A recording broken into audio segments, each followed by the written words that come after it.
reason I decided to make this video is because I was looking for a 4-channel mixer.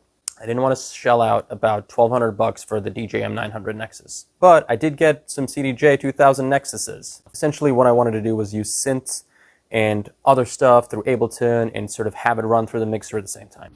Hey yo, different camera because I lost my phone. Color grading might be a little different, but we're gonna keep going. Let me show you what I did.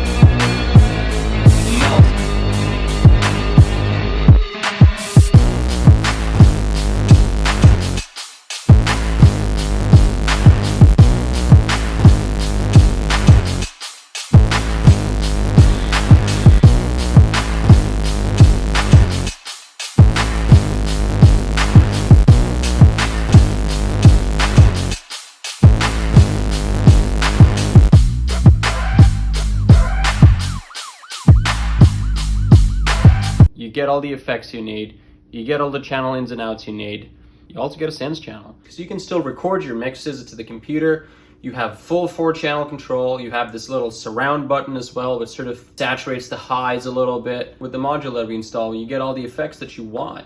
You don't have to spend $400, $500, $800 on a 4-channel mixer. You could do what I did and spend $200, and with a little bit of magic, or $100 more, you could turn it into the mixer that you need.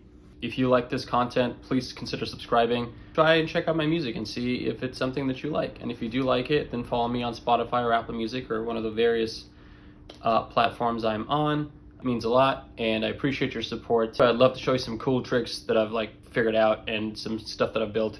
God. Yeah, go buy the Behringer, it's worth it.